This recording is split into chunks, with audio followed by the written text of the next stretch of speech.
அனைவருக்கும் மாலை நேர வணக்கம். திருகோணமலை மண்ணில் இளையோருக்கான ஆரோக்கியமான எதிர்காலத்தை கட்டமைக்கும் நோக்குடன் அவர்களுக்கான திறன் விருத்திசார் செயற்திட்டங்களை மேற்கொண்டு வரும் எமது தளம் அமைப்பானது 2018ஆம் ஆண்டு முதல் இன்று வரை தனது இலக்கு மாறாது பயணித்து வருகின்ற ஒரு சமூக மட்ட அமைப்பாகும். இளையோருக்கான பல்வேறு செயற்திட்டங்களை ஆற்றி வரும் எமது தளம் அமைப்பானது திருகோணமலை இளையோருக்காக மட்டுமின்றி ஏனைய மாவட்டங்களில் வாழும் தமிழ் பேசும் இளையோரின் ஆரோக்கியமான எதிர்காலத்திற்காகவும் பல்வேறு செயற்பாடுகளை வெவ்வேறு தலைப்புகளின் கீழ் நிகழ்நிலை வாயிலாக மேற்கொண்டு வருகின்றன. அதன் அடிப்படையில் கிராம சேவை உத்தியோகத்தர் மற்றும் விவசாய திணைக்கள வேலைவாய்ப்பு போட்டி பயிற்சிக்கான 6வது வழிகாட்டல் அமர்வு இன்றைய தினம் ஒழுங்கு செய்யப்பட்டுள்ளது. இன்றைய அமர்வின் வளவாளராக கேசிகன் இளமுருகநாதன் அவர்கள் எங்களோடு இணைஞ்சிருக்காங்க.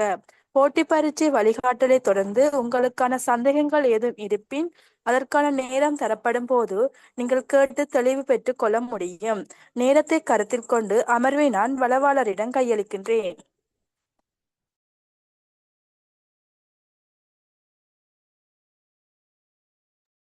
அனைவருக்கும் வணக்கம். நான் கதைக்கிறது தெளிவாக கேட்கும் என்று நம்புறேன். நாங்கள் ஏற்கனவே ஒரு தரம் சந்திச்சிருந்தாங்க. அதுல ஐக்கியவும் அதே நேரத்துல லாங்குவேஜ் தமிழும் பார்த்திருந்தாங்க. இன்றைக்கும் அதே போல நேரம் கிடைத்தால் நாங்கள் தமிழை பார்க்கலாம். ஆரம்பத்துல இது ஐக்கியூ தான். அப்ப ஐக்கியூ சார்ந்து கொஞ்சம் கேள்விகள் பார்ப்போம். நீங்கள் வளமை போல அல்லது அன்றைய போல கதைச்சு நீங்களும் அந்த கேள்விகளை எனக்கு வேகமாக செய்து ஒரு ரெஸ்பான்ஸ் பண்ணி நீங்கள் என்றால் நாங்கள் இலகுவாக கொண்டு போறதுக்கு உதவியாக இருக்கும். அதை ஆரம்பத்திலேயே கேட்டுக்கொண்டு நான் ஸ்கிரீன் ஷேர் பண்றேன். நீங்கள் தெரிஞ்சால் அவருக்கு ஏதாவது ஒரு ஆள் சொல்லுங்க தெரியுது என்றதை ஒரு உறுதிப்படுத்துங்க.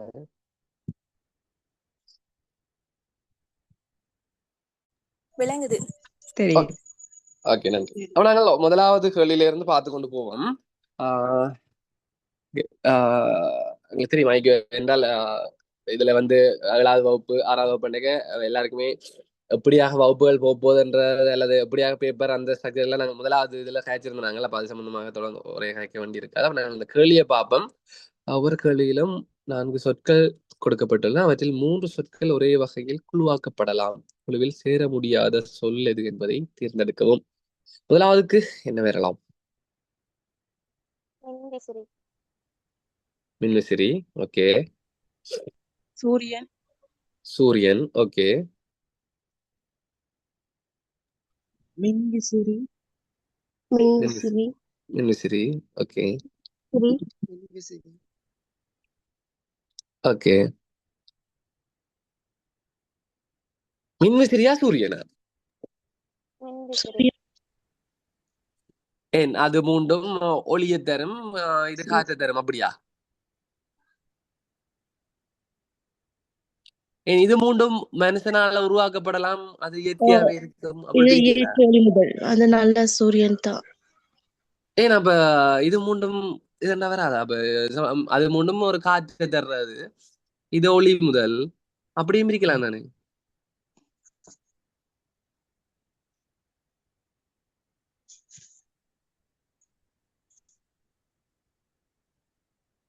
இது இது இது விட அப்ப சூரியன். சரி, ஓகே. இல்ல எதுவும் சந்தேகங்கள் இருக்குதா?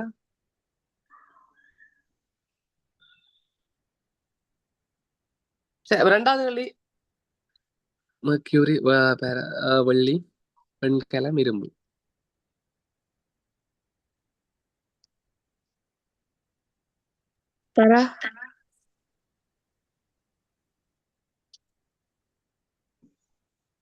ஓகே, வேற வேற யாரும் வேற பதில்கள் ஏதாவது?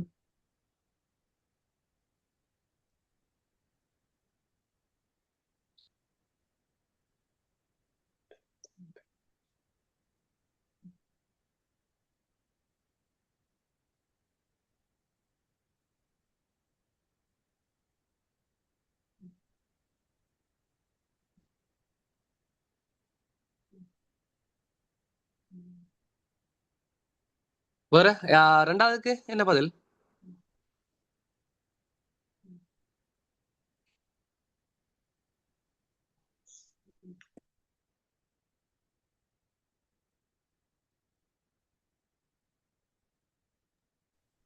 அவருக்கு முதலாவது ரெண்டாவதுக்கு முதலாவது. முதலாவதா? ஓ வேற எதுவும் பதில் இருக்கா?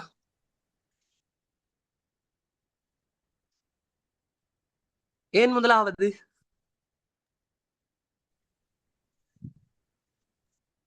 அது 3 உலோகங்கள் இது அதோட ஓகே, சீராது. அந்த மற்ற விளங்கல. உலோகங்கள் மனிதனால கையாளக்கூடியது. இது ஓகே, மர்க்யூரி என்ற தெரியும் தானே, பாதரசம் Hg, அதாவது அதன் உலோக குறியீடு. வெண்கலம் என்ற ஒரு உலோகம் இருக்குதா? வெண்கலம்ன்றது ஒரு தூய உலோகமா?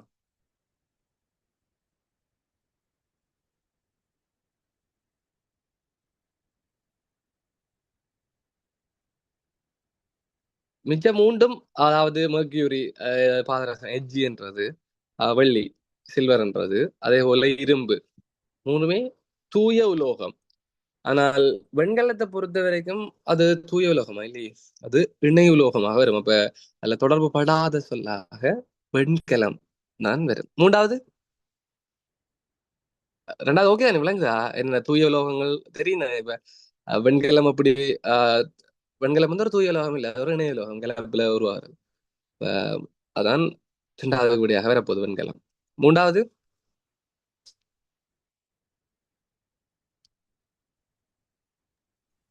குடல். குடல். ஓகே, வர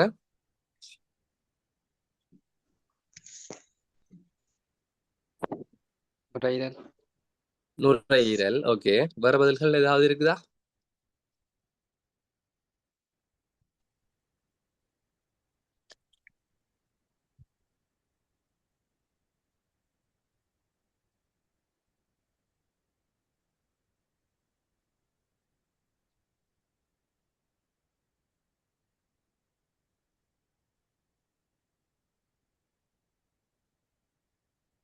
ஆஹ் மிச்சாக்கள் நீங்கள் இருக்கிறீங்களா வகுப்புல, அல்லது ஏதாவது சிக்கல்கள் இருந்தா நீங்கள் கதைச்சிங்கன்ற ஒரு ஆள் ரெண்டு பேர் தான் கேட்குறீங்க. மிச்சாக்கள் என்ன மாதிரி செய்து அல்லது ட்ரை பண்றீங்களா? இல்லாட்டிக்கு அது பிரியோசனமாக இருக்காது. சரி, மூன்றாவதுக்கு நுரையீரலா கூடலா?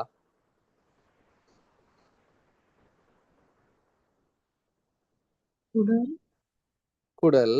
ஓகே, கல்லீரல், குடல், பித்தப்பை, இதெல்லாம் சமிபாட்டு தொகுதியோட எதுவும் சம்பந்தம் இருக்குதா? நுரையீரல் சமிபாட்டு தொகுதியோடயா அல்லது அது சுவாச தொகுதியோட வரப்போகுதா? எப்படி என்னன்னா குழுவாக்குறது தான். அப்ப குடல், கல்லீரல், பித்தப்பை எல்லாமே வந்து சமிபாட்டு தொகுதியின் ஒரு அங்கமாக இருக்க போகுது. ஆனால் நுரையீரலை பொறுத்த வரைக்கும் சுவாச தொகுதிக்குள்ள வரப்போகுது. அப்ப அப்படியாக நாங்கள் குழுவாக்கக்கூடியதாக இருக்கும். ஆகவே இதுல மூன்றாவதுக்கு விடையாக நுரையீரல் தான் வரப்போகுது. நாங்கள் அந்த குரூப்பிங்க செய்ய குழுவாக்கப்படைய நுரையீரல் விடையாக வர. நான்காவது,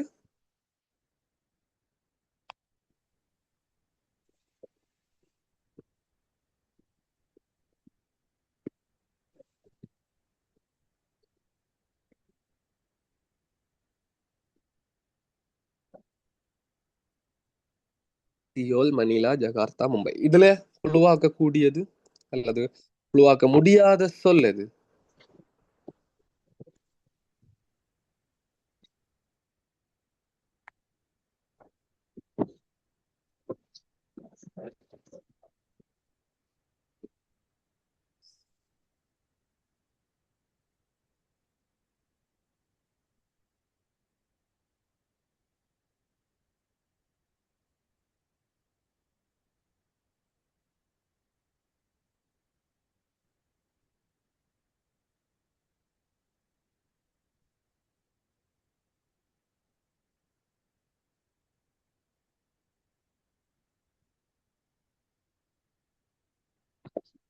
எது?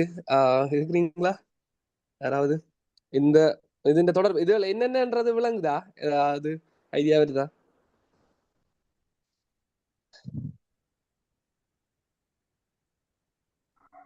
மும்பை தலைநகரங்கள். தலைநகரங்கள். ஓ, அப்ப இதுல வந்து மும்பை. ஓகே, ஏன் மும்பை? முதலாவது வந்து சியோல். சியோல் எதுன்ற தலைநகரம்? தென்கொரியாவோட. மணிலா?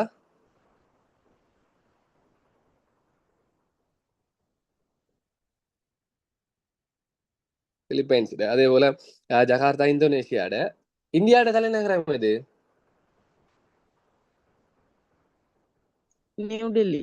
நியூ டெல்லி. அப்ப அது வந்து தலைநகரமாக வராது. அப்ப 4வதுக்கு மும்பை விடையாக வரும். 5வது சனி, வெள்ளி, நிலா, பூமி. நிலா. நிலா. அதுல குழப்பம் இருக்கான்ற நம்புறேன். மிச்சம் 3மே கோள்கள். நிலா வந்து கோளாக வரப்போறது இல்லை. அப்ப அதுக்கு 5வது வினாவுக்கு நாங்கள் நிலாவை சொல்லலாம். 6வது 6 தொடக்கம் 10 வரை ஒவ்வொரு கேள்வியிலும் ஒரு சொல் ஜோடி கொடுக்கப்பட்டுள்ளது. அந்த ஜோடியில் உள்ள தொடர்புக்கு மிக அருகில் உள்ள தொடர்புடைய ஜோடியை தேர்ந்தெடுக்கவும். உயிரியல், விலங்கியல், குற்றவியல், சொத்து சட்டம், கணிதம், வடிவியல், வரலாறு சொல்லியல், புவியியல். அது கடைசி. இதுல வந்து மிக அருகில் உள்ள தொடர்புடைய ஜோடி. வரலாறு தொல்லியல். வரலாறு சொல்லியல். ஓகே. வரலாறு தொல்லியல். வரலாறு சொல்லியல். ஓகே. வேற எதுவும் பதில்கள்?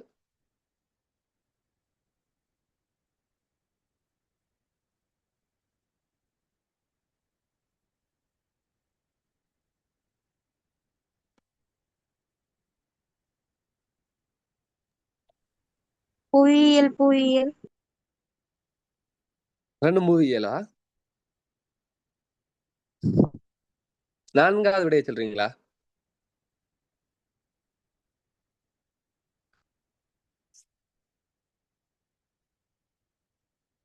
சரி, அதை ஒரு யோசிச்சு கொண்டுங்க. இதுக்கு முதல் கேள்வி நாங்கள் பார்த்துனாங்க தலைநகரங்கள்ல. டக்குன்னு சொல்லுங்க பாப்போம். ஈரான்ட தலைநகரம் எது?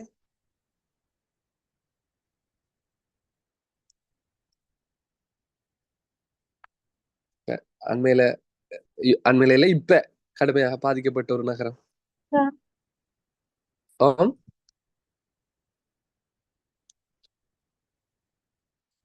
தெஹ்ரான் தான் ஈரானுடைய தலைநகரம். சரி, நாங்கள் இந்த கேள்விக்கு வருவோம். இந்த கேள்விக்கு நீங்க சொல்லி இருந்தீங்க வரலாறு சொல்லியல், மற்ற என்ன விட வந்தது புவியியல் வந்திருந்தது. கேள்வி வடிவாச்சுன்னா ஏற்கனவே ஒரு சொல் ஜோடி கொடுக்கப்பட்டுள்ளது.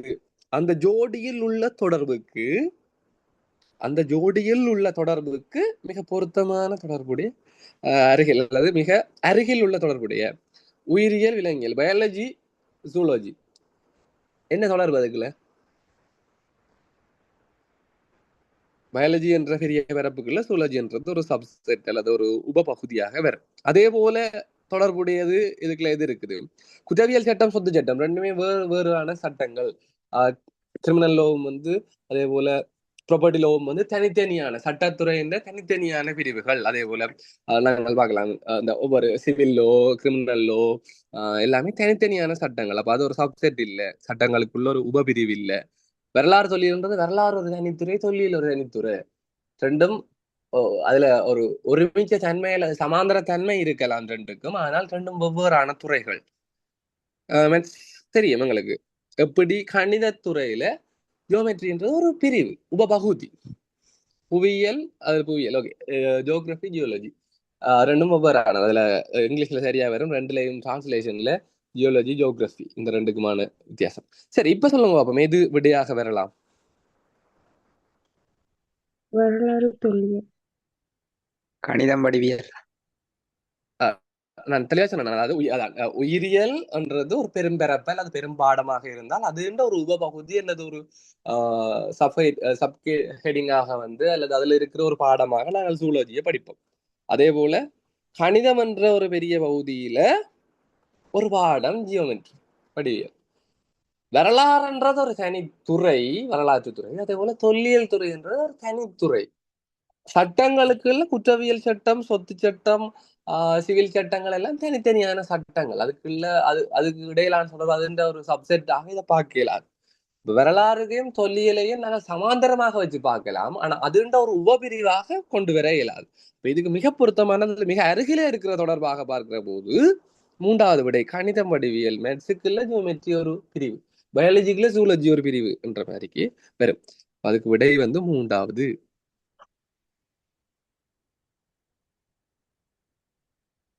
7வதுக்கு மிக அருகில் உள்ள தொடர்பா?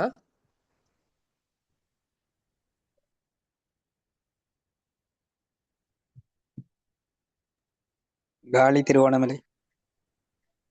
காலி திருவண்ணாமலை. ஓகே. வேற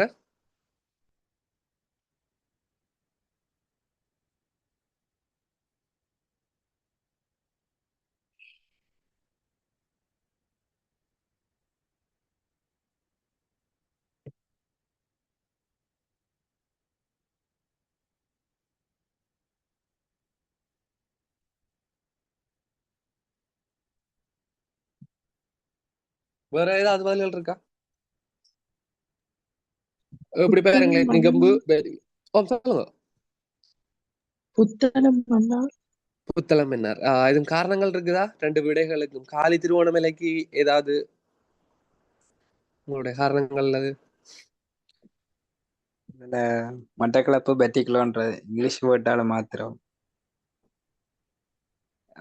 இங்கிலீஷ்ல பெத்திக்குளோ ரெண்டு வருது மட்டக்களப்பு. அதே மாதிரி திருவண்ணாமலைக்கும் கிளிங்கமல்லி என்று வரும். Right right. Okay okay okay. மற்றது புத்தளம் மன்னார் சொன்னால்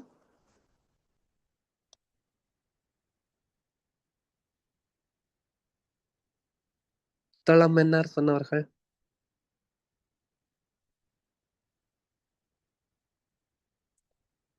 சரி. நிகம்பு எந்த மாகாணத்துக்குள்ள வரப்போகுது?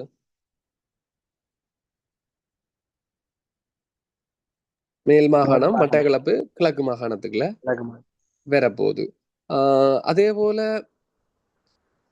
அது தொடர்பு இருக்கு. அல்லது எந்த திசை, நான் மாகாணத்தை விட திசை எடுத்துக்கொள்வோம் இன்னும் இலகுவாக விளங்கிக் கொள்றதுக்காக. நாங்கள் 9 மாகாணங்களாக பிரிச்சிருந்தாலும் திசை அடிப்படையில பார்க்கிற போது மேற்கு மேற்கு அதாவது மேல் வெஸ்ட்ல வரப்போகுது எது நிகம்பு. அதே போல மட்டக்களப்பு ஈஸ்ட்ல வரப்போகுது.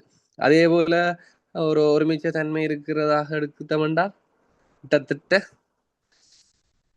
சவுதாத்தான் காலிய பாக்க சவுதாத்தான் வரப்போகுது. புத்தளத்தை எடுக்க புத்தளம் இருக்கிறது எந்த மாகாணம் அல்லது எந்த இடம்? புத்தளம் எந்த மாகாணம்?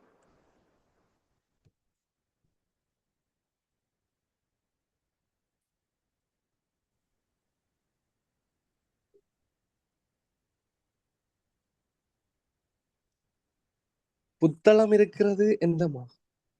வடமேல் மாகாணம். வடமேல் மாகாணம். அப்ப அது ஒரு மேல் மாகாணத்தின் கிட்டத்தட்ட அந்த ஒரு தன்மையில வரப்போகுது. மன்னார் இருக்கிறது வடக்கு மாகாணம். இருந்தாலும் அதுன்ற கூடுதலானது வந்து வட மேல் மாகாணத்துக்கு கிட்ட, அதாவது வடக்காக இருந்தாலும் அந்த இருக்கிறது வந்து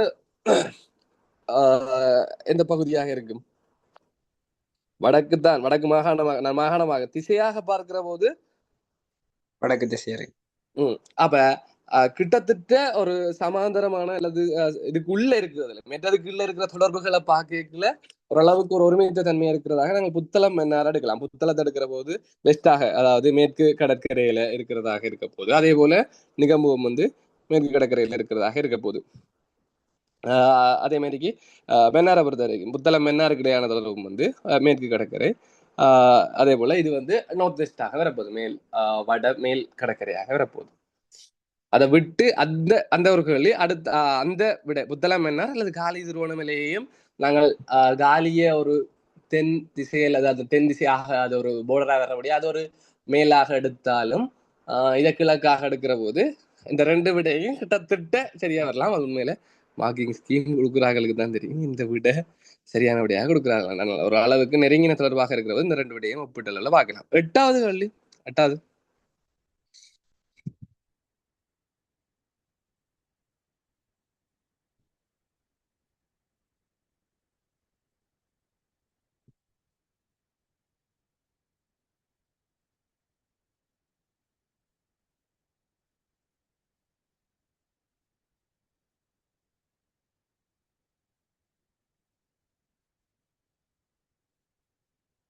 இருக்கிறீர்களா?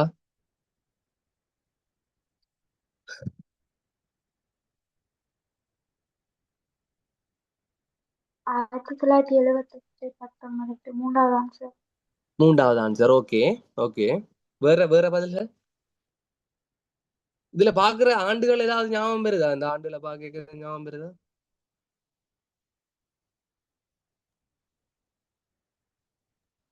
யாப்புகள் உருவாக்கப்பட்டது. ஓகே. 1978 யாப்பு. 1505 யாப்பா. ஒல்லாந்தர் ஒல்லாந்தரா போர்த்துகீரா? போர்த்துகேயர் சாரி போர்த்துகீயர் வந்தாங்க. 1815 அது ஆங்கிலேயர் ஆட்சி. ஆங்கிலேய காலம். முழுமையாக கைப்பற்றார்கள் இலங்கை. ஓ, ஓ. 1948 தெரியும் எங்களுடைய சுதந்திர தினம். ஓகே. சுதந்திரம். அப்ப இதுக்கு விட எதுவாக வரும்?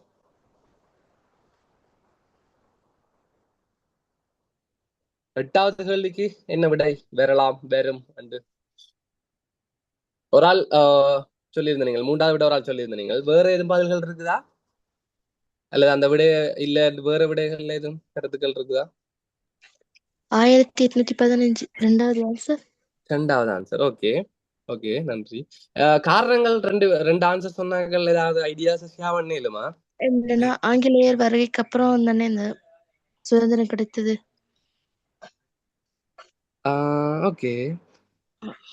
ஆங்கிலேயர் வந்தவர் அவங்கள்ட்ட இருந்து தானே சுதந்திரமே கிடைச்சது. அது அந்த கோஆர்டினேட் படி வருமா அப்படின்னு யோசி. Okay okay okay okay okay, பிரச்சனை. வேற வேற பதில்கள் எதுவும்?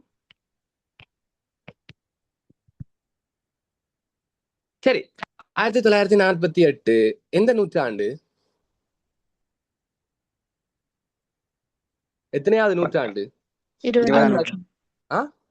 20ஆம் நூற்றாண்டு. எத்தனையாவது தசாப்தம் அது?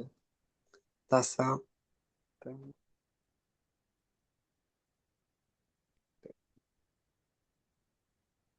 தசாப்தம்ன்றது ஓகே ஓகே, எந்த தசாப்தமாக வரும்? 5வது தசாப்தம். ஓகே, அதே போல தொடர்பு இருக்கிறது. 15 1505 எத்தனையாவது நூற்றாண்டா வரப்போகுது? 16ஆம் நூற்றாண்டு. நூற்றாண்டா வரப்போகுது. அப்ப அது வராது. ஓகே, 1815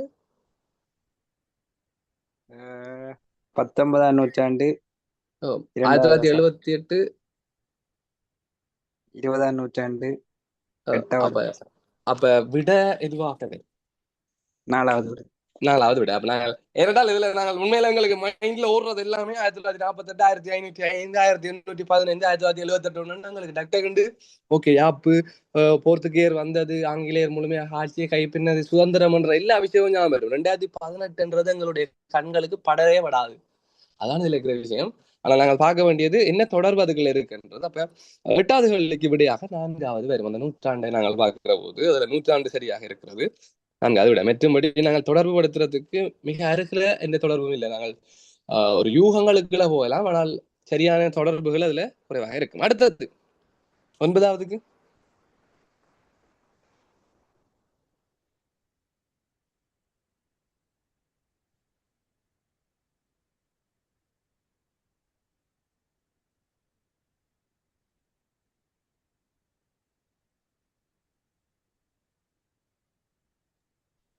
மொழி தொடர்பு. மொழி தொடர்பு. ஓகே, காரணம்? மொழி தொடர்பு. தொடர்பு மேற்கொள்ளணும்னா மொழி முக்கியம், நாட்டுக்கும் அது போல அப்படி. ஓகே, சொல்லலாம். அதாவது ஏதோ ஒரு அடையாளப்படுத்துறதுக்கு இல்லை தொடர்பு கொள்றதுக்கான நாட்டிற்கான ஒரு அடையாளமாக அல்லது நாட்டிற்கு பிரதிநிதித்துவப்படுத்துறதுக்கு அல்லது நாட்டை அடையாளப்படுத்துறதுக்கு ஒரு கொடி ஒன்று தேவைப்படும். அதே போல தொடர்பு என்ற போது தொடர்பு கொள்றதுக்கான மொழி, அது பேச்சு மொழியாக இருக்கலாம், செய்தி மொழியாக இருக்கலாம். இப்படி அந்த மொழி என்றது அது வேர்பலோ நான் வேர்பல் கம்யூனிகேஷன், அது எப்படியாகவும் இருக்கலாம். அப்ப அது தெரிஞ்ச தொடர்பாக இருக்கும். மொழி தொடர்புன்றது விடையாக வரப்போகுது.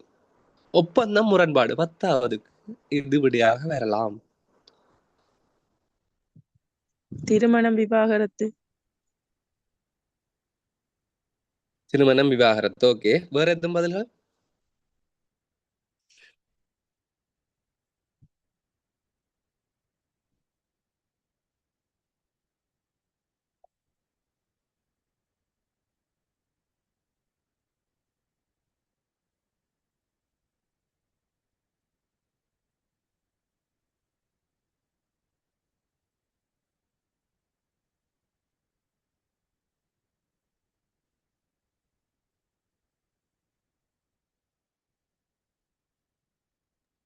போர், அமைதி. போர், அமைதி. ஓகே, ரெண்டுக்குமான காரணங்கள் ஏதாவது?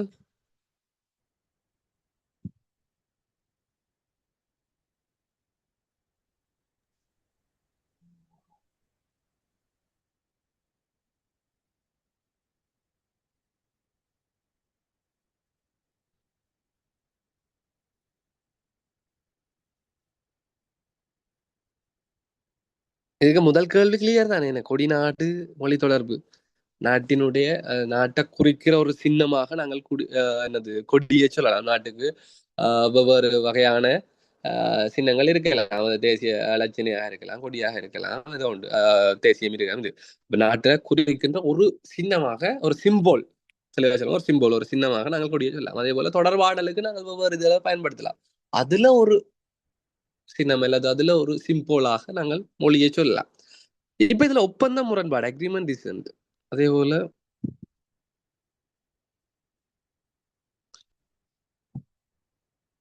ஒப்பந்த முரண்பாடு என்னென்றால் இந்த ரெண்டு ஜோடி இருக்குது, அந்த ரெண்டு ஜோடிக்கும் இருக்கிற தொடர்பு போல அருகில இருக்கிற தொடர்பு.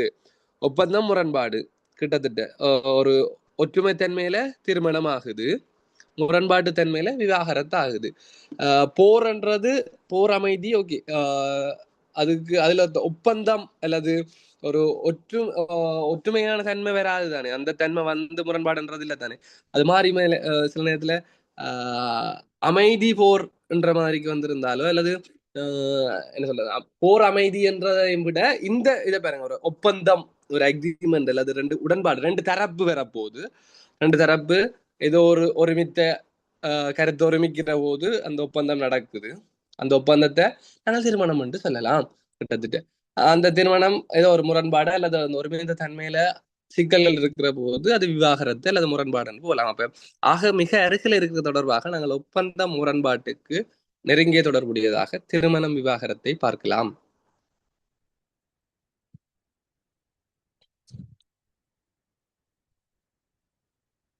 பதினோராவது கேள்வி, 0.01% மற்றும் 1க்கு இடையிலான உறவு. நீங்கள் மைக் அன்மியூட் பண்ணி சொல்லாட்டிக்கும் பரவாயில்ல, சேட் பாக்ஸாக பயன்படுத்துங்க தயவு செய்து. எல்லாரும் உங்களுடைய பதில்களை போட்டீங்கள் என்றால் நல்லா இருக்கும். ஒரு பாருங்க, தாராளமாக நீங்கள் அன்மியூட் பண்ணி சொல்லலாம். அன்மியூட் பண்ணி சொல்ல கஷ்டமாக இருந்தால் நீங்கள் சேட் பாக்ஸ் யூஸ் பண்ணலாம். ஆனால் ஏதோ ஒரு வழியில பதில்களை சொன்னீங்கள் ஓகே. 11வது கேள்விக்கு 2வது ஆன்சர். 2வது ஓகே. 2வது ஓகே. 2வது என்றால் நீங்கள் 1க்கு 100 அப்படியா? ஓகே.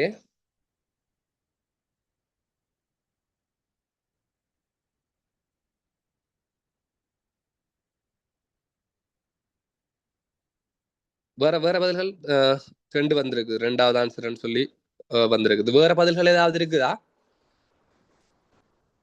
அப்ப சரியா இது 2வது ஓகேயா எல்லாருக்கும்? சதவிகிதம் என்ற போது இப்ப 5% என்றால் அதை பின்னத்துல சொல்லும் போது எப்படி சொல்லுவோம்? 5% பின்னத்துல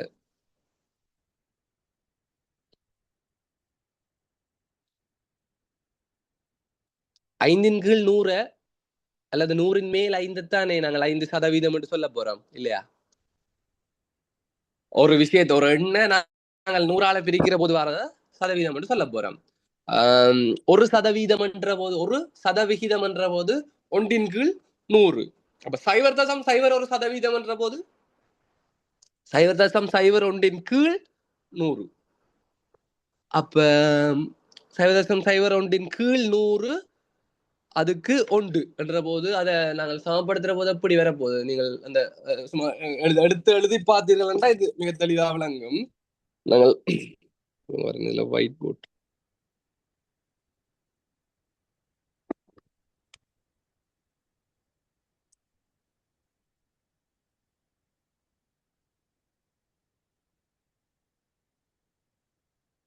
விளங்குதா? அந்த போர்ட் விளங்குதா? இது விளங்குதா?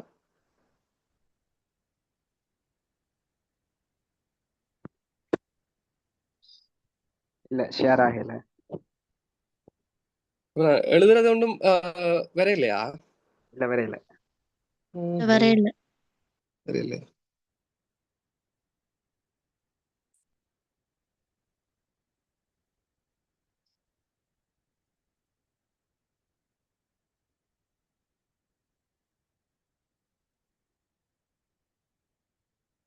இப்போ ஷோ ஆகணுமே. நீங்கள் கீறுறதெல்லாம் எனக்கு வருது.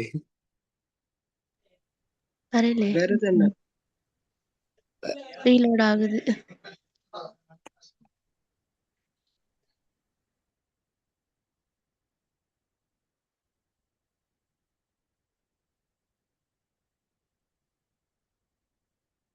இப்பயும் விளங்கலையா?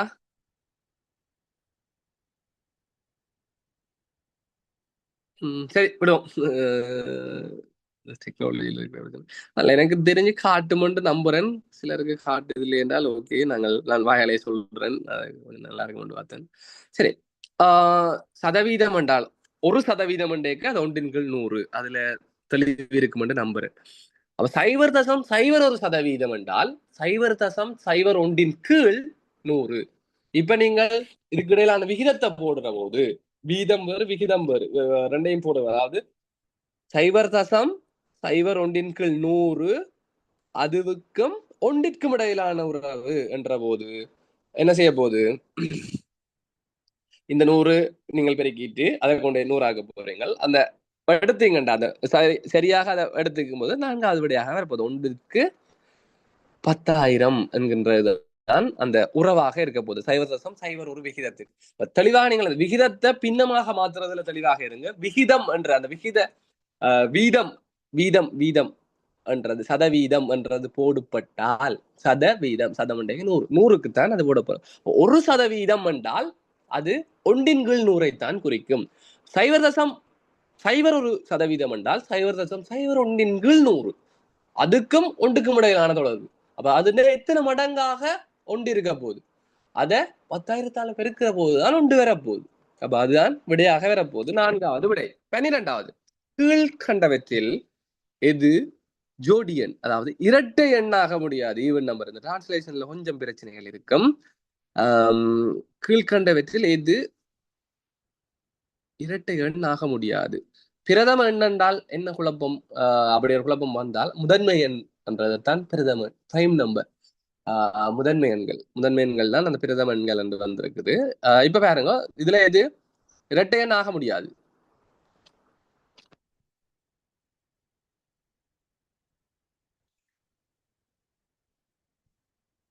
எது வராது இரட்டை எண்ணாக?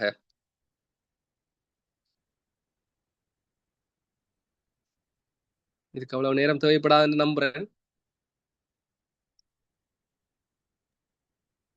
4வது 4வது 3 ஒற்றை எண்கள கூட்டுத்தொகை. சும்மா கூட்டி பாருங்களேன்.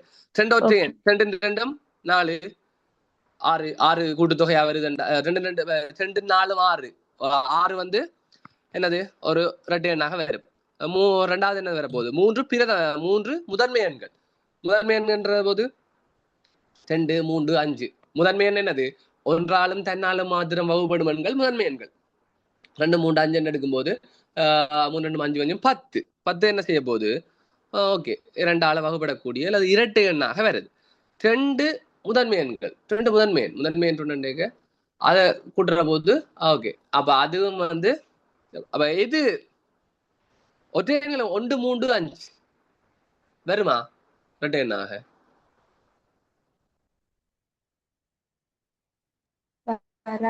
வராது. அப்ப அது அதாக விடையாக வரப்போகுது. ஒரு வாகனம் 315 கிலோமீட்டரை 45 கிலோமீட்டர் மணி, அதாவது கிலோமீட்டர் வேகத்தில் பயணித்து திரும்பும் போது 63 கிலோமீட்டர் வேகத்தில் வந்தால் சராசரி வேகம் என்ன?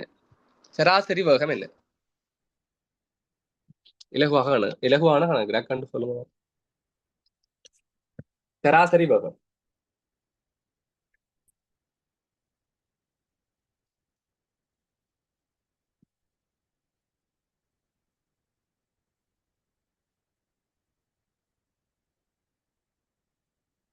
முன்னூற்றி 15 கிலோமீட்டர் போய் திரும்பி வருது. போகேக்க இவ்வளவு கிலோமீட்டர் போவர், வரையக்க இவ்வளவு கிலோமீட்டர் போவர். 54 54. ஓகே, வேற பதில்கள் ஏதாவது?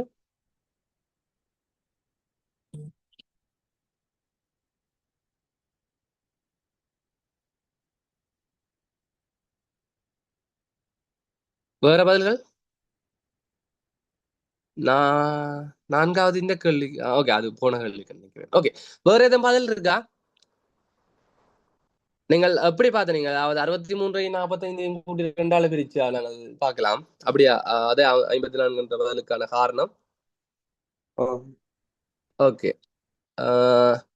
நாங்கள் இதுல ஒரு தூரம் ஒன்று தரப்பட்டிருக்குது. அப்ப சராசரி வேகத்தை கணிக்கிற போது இது திரும்பி வந்திருக்குது, போய் திரும்பி வந்திருக்குது. அப்ப போகிற போது 315 கிலோமீட்டர் என்றால் வருகின்ற போது 315. அப்ப மொத்தம் பயணிச்ச தூரம் 630. அப்ப மொத்த தூரம் சராசரி வேகம் காண்றதுக்கான சமன்பாடு மொத்த தூரம் பயணிச்ச தூரத்தின் கீழ் வேகங்கள்ட கூட்டுத்தொகை. அப்ப வேகங்கள்ட கூட்டுத்தொகை 63 45 ரெண்டையும் கூட்டேக்க நீங்கள் பிரிச்சீங்கண்டா 52.5 விடையாக வரும். மொத்தம் பயணிச்ச தூரம்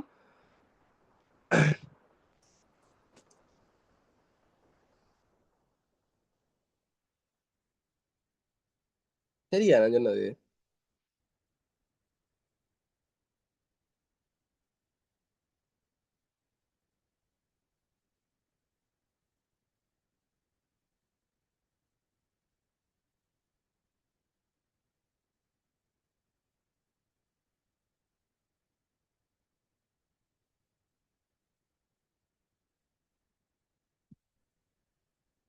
என்னடா வகுப்புல இருக்கிறீங்களா?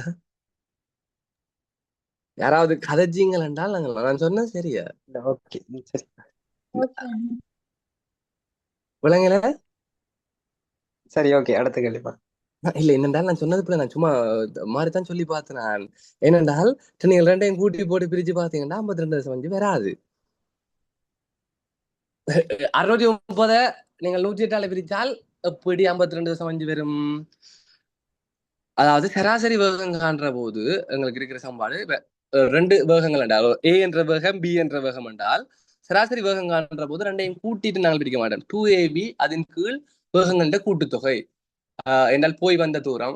அப்ப 2 தர 45 தர 63 கீழ் இந்த வேகங்கள கூட்டுத்தொகை 108. அதால பிரிக்கிற போதுதான் 52.5 வரும். அப்ப இந்த சமன்பாடு நீங்க ஞாபகம் வச்சுக் கொள்ளலாம். 2ab பிளஸ் 2ab இன் கீழ் a பிளஸ் b. அதாவது ரெண்டு வேகங்கள கூட்டுத்தொகைய பெருக்கிறோம் தர 2 அதன் கீழ் அந்த வேகங்கள கூட்டுத்தொகை. வேகங்கள பெருக்கமும் அதன் கீழ் வேகங்கள கூட்டுத்தொகையாகத்தான் அந்த சராசரி வேகத்தினுடைய சமன்பாடு வரப்போகுது. சரி, 1 கிலோமீட்டர் சமன் 0.6137 மைல் எனில் 6,21,370 மைல்கள் எத்தனை கிலோமீட்டர்கள் ஆகும்? அந்த 5 தசமங்களும் பின்னுக்கு போக போகுது. சரியாது? எது விடையாக வரும்? இரண்டாவது.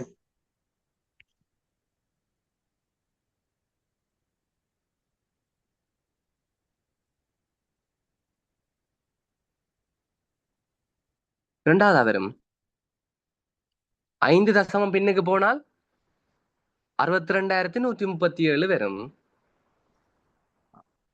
கேட்ட கேள்வி 6,21,370. ஆகவே 6 தானங்கள் போகிற போது எது விடையாக வரும்?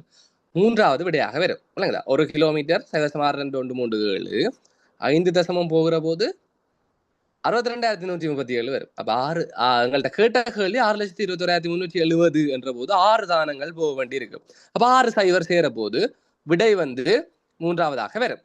அடுத்தது 15வது கேள்வி. எக்ஸ் 10 விட சிறிதாகவும் y 5 விட சிறிதாகவும் இருந்தால் முடிவு என்ன? 15வது கேள்வி.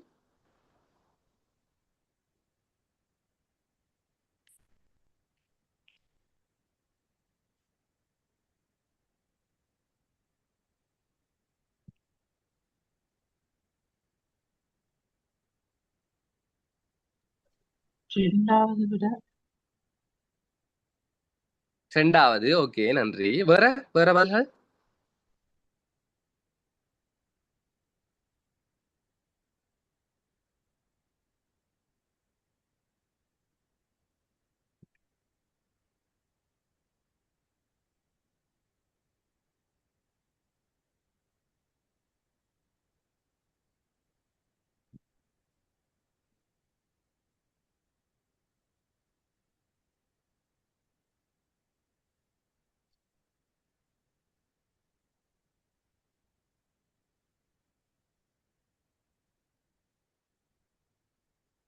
நாலாவது விட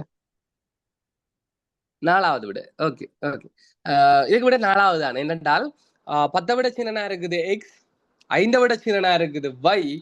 அப்ப நாங்கள் கணிக்கக்கூடிய முடிவு அது வைய விட எக்ஸ் பெருசுன்ற முடிவுக்கு நாங்கள் வரலாமா? 5 விட சின்னன் 10 விட சின்னன் தான் சொல்லி இருக்குது. அது 3ஆவும் இருக்கலாம் 2ஆவும் இருக்கலாம். அப்ப அந்த முடிவுக்கு நாங்கள் வர இல்லாது. அப்ப முதலாவது வந்து வராது. எக்ஸ்ல இருந்து வைய கழித்தால் 5 என்றால்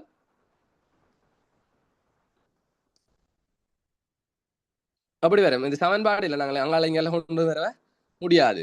எக்ஸ் சமன் 2y என்கின்ற முடிவுக்கும் நாங்கள் வர்றதுக்குரிய போதிய அளவு தரவில்லை. ஆனால் ரெண்டும் 10 விட சின்னன் 5 விட சின்னன் என்றால் அதன் கூட்டுத்தொகை 15 விட கூட முடியாது. ரெண்டையும் கூட்டுற போது கூட இல்லாது. ஏண்டா இதுவும் 10 விட சின்னன், அதுவும் 5 விட சின்னன். மேக்சிமம் இருந்தாலும் 14 தான் கூட்டுத்தொகை வரப்போகுது. அது வந்து 15 விட குறைவாகத்தான் வரப்போகுது. அப்ப 4வது விட 15க்கு வரப்போகுது. 16வது கேள்வி, ஒரு செவ்வக மலர் தோட்டத்தின் நீளம் பாதியாக குறைக்கப்பட்டு அகலம் 3 மடங்கு அதிகரிக்கப்பட்டது என்றால் பரப்பளவிலே ஏற்பட்ட மாற்றம்.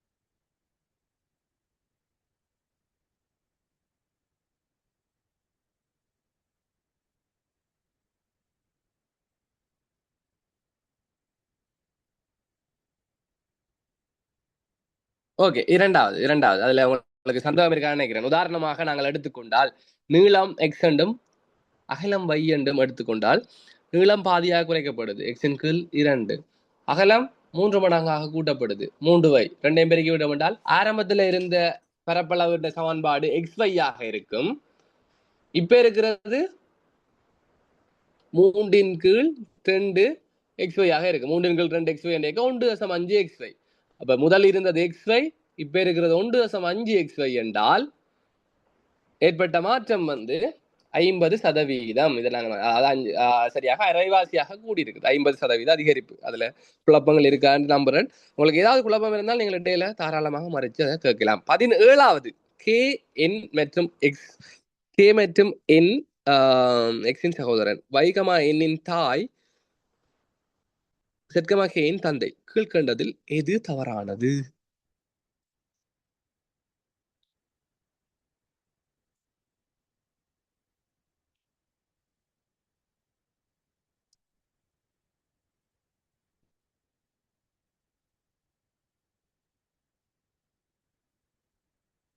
வாசிச்சிட்டீங்களா? கே என் மற்றும் எக்ஸின் சகோதரன், வை எண்ணின் தாய், எக்ஸ் கேயின் தந்தை. கீழ்கண்டதில் எது தவறானது?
முதலாவது ஆன்சர்.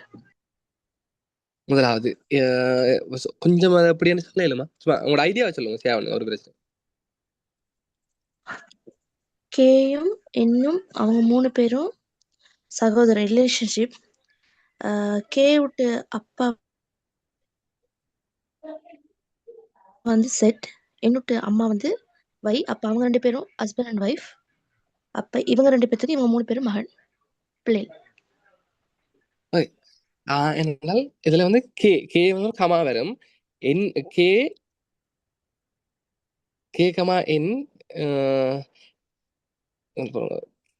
இதுல வந்து கேயும் என்னும் வந்து மகனா மகளான்னு சொல்லல, அதனால வந்து ஃபர்ஸ்ட் விட வரும்.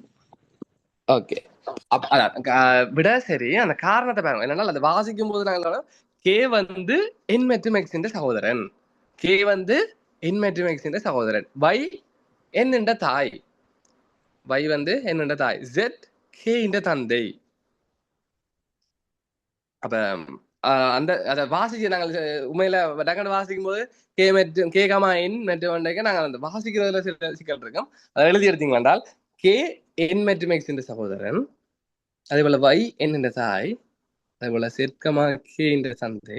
அப்ப அதை வச்சு கொண்டு நாங்கள் பார்க்கிற போது முதலாவதாக அவர் 18வது எக்ஸ் மற்றும் y என்ற மதிப்புகளாக இருக்கக்கூடியது. முதலாவது விடையான இருக்கு. இல்லைங்கள 17வதுக்கு முதலாவது விடையா இல்ல 4வது விடையா? கே வந்து என் மற்றும் எக்ஸ் என்ற சகோதரன்.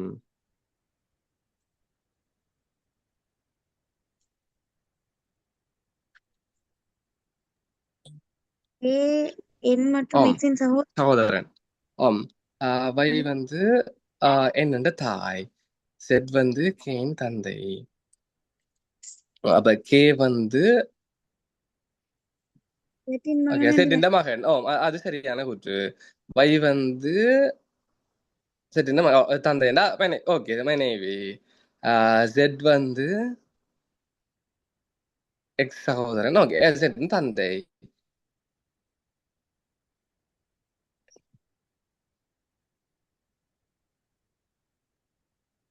ஓகே, கே தான் என் மற்றும் எக்ஸ் என்ற சகோதரன் என்று சொல்லியிருக்கேன். அதாவது கே வந்து சரிதானே?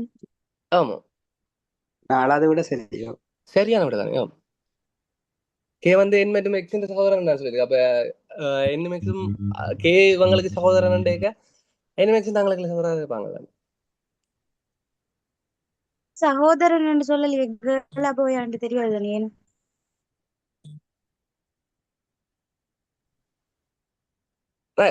ஓகே ஓகே தந்தை. ஓகே, அது சரி. சகோதரன்ன்றது ஓகே. இதுல கே வந்து செட்டில் ஓகே. 4வது தான் விடையாக வரும். இந்த 3 தொடர்பு இருக்கு. கே வந்து செட்டில் மகனாக கே மட்டும். ஓகே, 14வது 4வது தான் விடையாக சகோதரன் அண்டேகோ. அது சரி. ஓகே, 18வதுக்கு ஏன்னா முதலாவதும் அப்படின்னா பிழையான விடைக்குள்ள தானே வரும். அப்ப கேயும் வந்து கேர்ளா போயான்னு தெரியாதானே?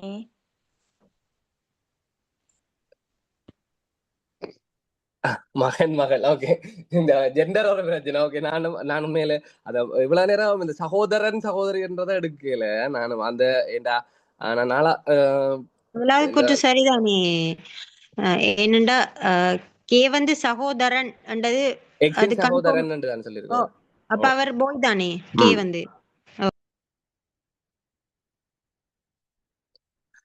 இந்த கமாவை நீங்கள் பிரிச்சு வாசிச்சீங்க. உண்மையில இந்த கேள்வியில ஒரு மயக்கம். இந்த கமாவை பிரிச்சு வாசிங்க. கே என் மற்றும் எக்ஸ் சகோதரன் அண்டைய கே ஆண்பால் அல்லது கே வந்து ஆண்ன்றது தெளிவாக இருக்குது. அதுல ஓகேயா? அப்ப கே அந்த சொல்ற ஞாபகம் சரிதானே? அதாவது கே என் மற்றும் எக்ஸ் சகோதரன் அண்டைய கே வந்து மகனாக இருக்கிறதுக்கான சாத்தியம் இருக்கு. ஆனால் என் வந்து எக்ஸ் சகோதரன், ரெண்டும் சகோதரர்கள், சகோதரம் தான். ஆனால் சகோதரியா சகோதரன்னா என்றதுதான் அந்த குழப்பம். அப்ப அது 4வது விடையாக வரும்.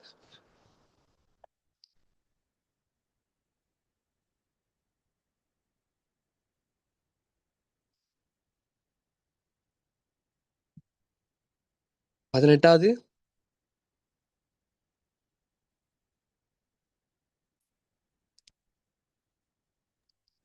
ஃபைனலுக்கு என்ன ஆன்சர்? 4வது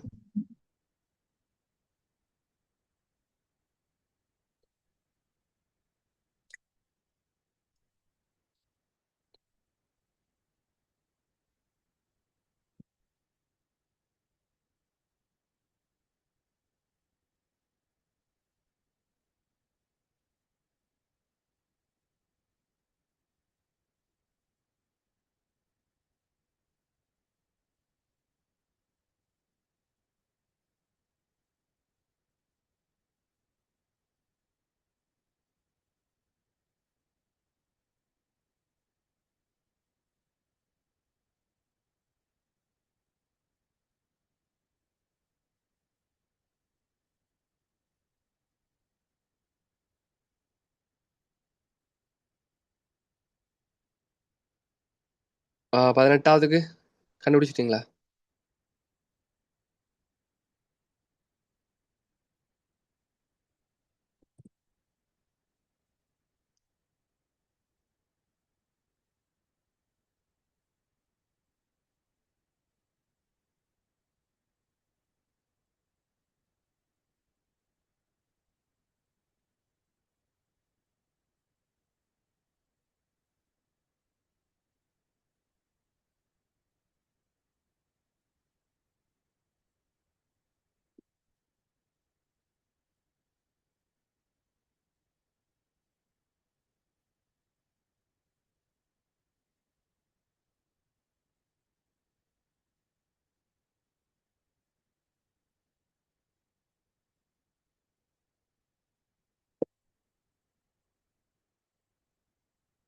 ஏதாவது ஒரு ஒருமித்த தன்மையை பார்த்தீங்களென்றால் என்ன இருக்குன்றத பார்த்தீங்கன்னா 7:49க்கு இடையில 7 வர்க்கம் 11 வர்க்கம் 7 வர்க்கம் 11 வர்க்கம் பெறுகிறது. ம். 7க்கு 4க்கும் 121க்கும் 124க்கும் அந்த இடையில இருக்கிற சிம்போலுக்கும் ஏதாவது தொடர்பு ஏற்படுத்தினீங்களா? இந்த எட் வந்து மூண்ட கூட்டுது. கூட்டுது. ஓகே. அப்ப இது வர்க்கமாக்குது ஹேஷ்டேக். அப்ப இப்ப வாங்க கடைசி லைனுக்கு இப்ப சொல்லுங்க பாப்போம். எக்ஸ் எதுவாக இருக்கலாம், y எதுவாக இருக்கலாம்? முதலாவது விட முதலாவது விட. ஓகே, சரியா? ஓகே. 19வது அதுல குழப்பம் இல்லை தானே? ஓகே தானே? அந்த அட் வந்து தொடர்பை பார்க்க ஒரு மூண்டா கூட்டி விடுது, ஹேஷ்டேக் வந்து வர்க்கமாக்கி விடுது. 7:49 ஆகுது. இந்த நாளோட அட் வந்து மூண்டை கூட்ட 7 வருது. அதே போல 11 வர்க்கமாக 121 வருது. அந்த அட் வந்து ஒரு மூண்டை கூட்டி விடுது, 124 வருது. அப்ப ஹேஷ்டேக் இருக்குது மூண்டுக்கு பக்கத்துல, அப்ப 9ஆக வருது. இந்த அட் ஒரு மூண்டை கூட்டி விட்டால் 12ஆக வருது. முதலாவது விடை 19வது. மூன்றாவது விடை 19வதுக்கு 3வது விடை. ஓகே, மூன்றாவது. ஓகே. யாரா நினைக்கிறேன் அதுல குழப்பங்கள் இருக்காதுன்னு காரணத்தை சொல்றீங்களா? பின்னாடி இருந்த ஒரு எழுத்தும் முன்னாடி இருந்த ஒரு எழுத்தும் பக்கத்துல பக்கத்துல போட்டு அதான் அந்த பொசிஷன் நீங்க பாத்தீங்கன்னா சரி, ஒவ்வொரு லெட்டர்ஸ் இந்த பொசிஷன் எப்படி மாறி இருக்குது பாத்தீங்கன்னா, அதே போல அந்த பொசிஷன்ஸ்ல அடுத்த சொல்லை நாங்கள் மாத்தினா அது இலகுவாக வரும். அது நீங்கள் எழுதி பார்க்கிற போது இன்னும் ஈஸியாக அதை அப்படியே கொண்டு வந்து போடலாம். 20வது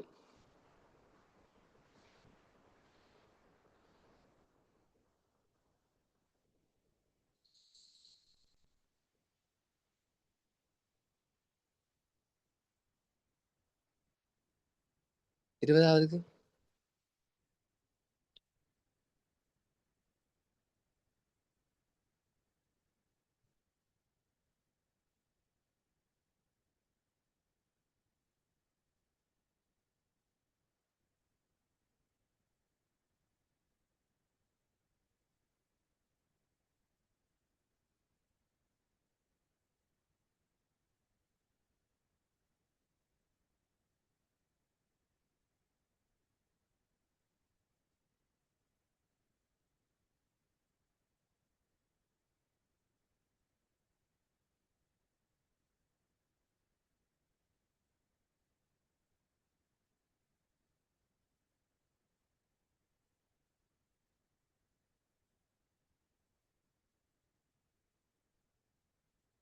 மூன்றிற்கு எதிராக எது வரலாம்?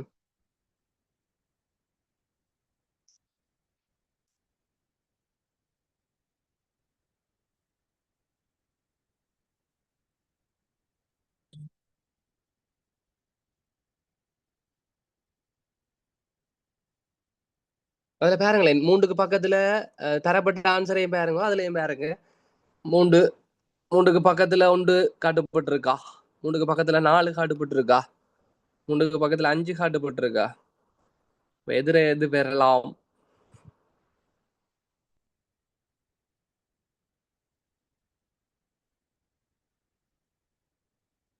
குழப்பம் இருக்கு அதுல. Okay, clear. ஏன்னா மற்ற 3 நம்பரையும் உங்களுக்கு தரப்பட்ட ஆன்சர்ல பாருங்க, மற்ற 3 நம்பரையும் அந்த 3 படத்தையும் பாருங்க. பக்கத்துல 3க்கு தரப்பட்டிருக்குது.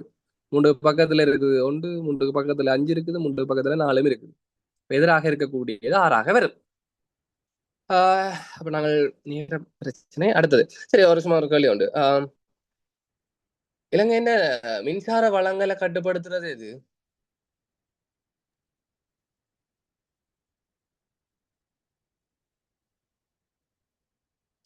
இல்லைங்க மின்சார மின்சார சபை.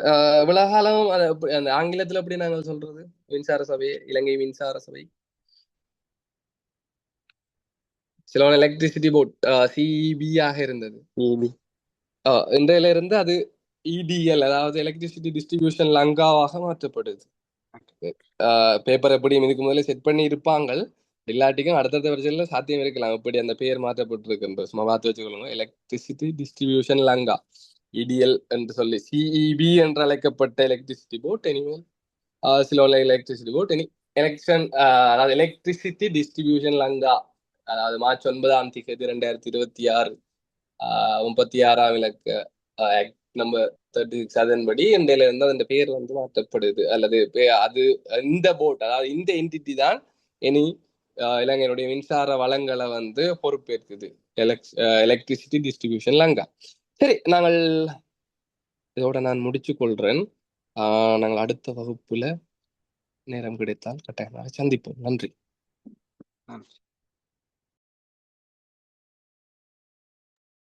Thank you, sir. Thank you, sir. Thank you. Thank you, sir.